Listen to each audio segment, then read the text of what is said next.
Hi, it's Amelia Pern with my HOA horror story here in Shohola, Pennsylvania. Um, every once in a while, somebody will ask me what I think this homeowner association is really after in my case, because they don't appear to want to be abiding by the deeds. They certainly don't appear to want to be abiding by what the court is telling them. And we've proved that the original billing was not only double billed, but also unfairly inflated type of bill. So every once in a while people will ask, like, what do you think they're really after?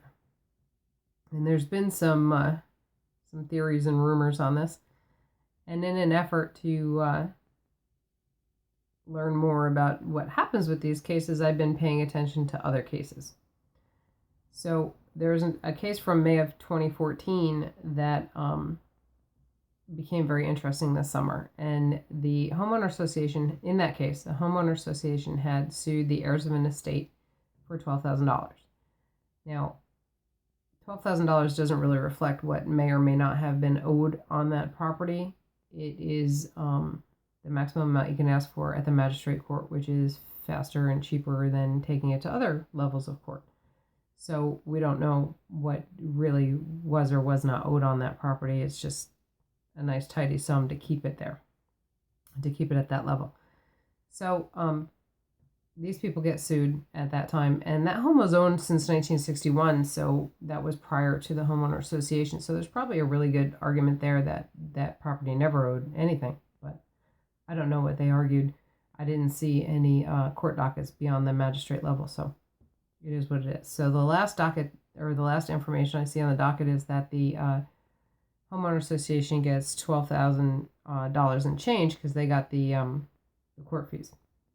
So that happens in May of 2014. Okay.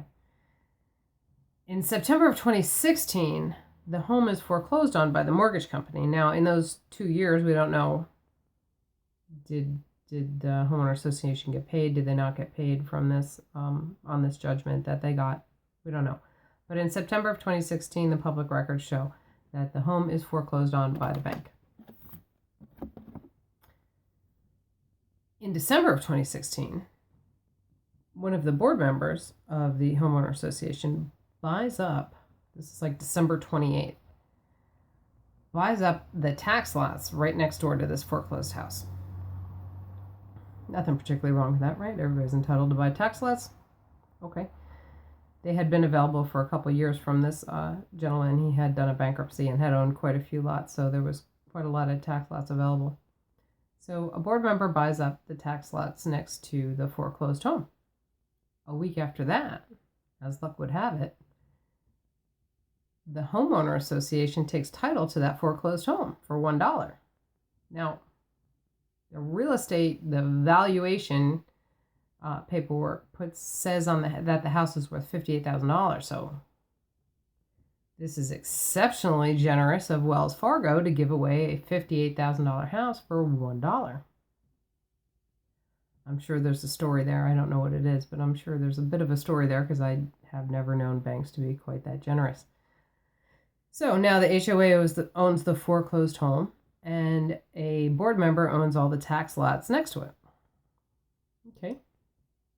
Now, in February of 2017, a handful of people get a ad for sealed bids for this foreclosed home.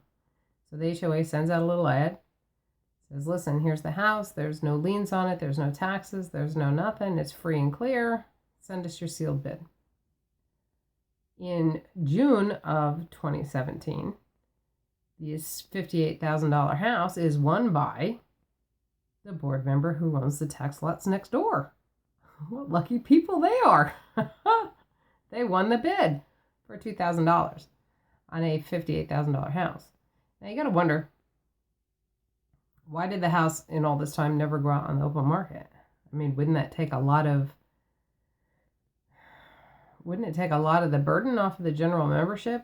You know, if it's $58,000, even if you took 40 or 30, you know, there's lots over there that are $30,000. Here you have a structure, you have a well and a septic, I would assume, right?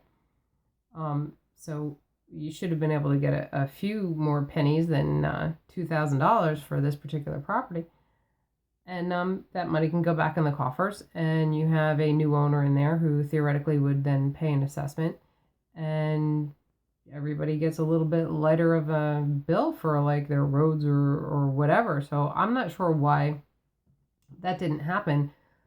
I was always under the impression that like self-dealing like that, like when assets come into a corporation and they kind of like give it to their, not give it to their buddy, but if it stays too close to the primary people, that it was considered self-dealing. But I'm not an attorney, so I don't know. That was always my impression, that was something that, especially with nonprofits, that was not advisable to do, But anyway, it never went out on the public market, which I just think is kind of odd, because they always, whenever they take me to court, they're always claiming poverty, that nobody pays them and they don't have any money, and all this stuff. Well, wouldn't this have helped significantly with whatever issues you have with your budget that you can't seem to maintain? It seems like it would have, but it didn't happen. But I did think it was kind of interesting that the original $12,000 assessment just poof went away, and they got the house for $1 and then gave it to a board member for $2,000. And as luck would have it, that board member actually owned all the tax lots next door to the house. It's interesting to see where some of these things go, and I'm sure that's what feeds into a lot of the rumors and theories in my case. But I'll put the documents on the website. There's different names involved, so as to not be slamming other people's names out there, I'll probably black some things out or something. But the deeds are all public records, so if you see the deed book and page, you can just look it up on palandrecords.com. But I'll put I'll figure, I didn't put it on the website yet, but I think I'll put it on the updates page, and I'll put a link below, and so that you can go see these documents for yourself and see what your theory or rumor would be on the situation with my case. So go take a look at that when you get a chance, and thank you for watching.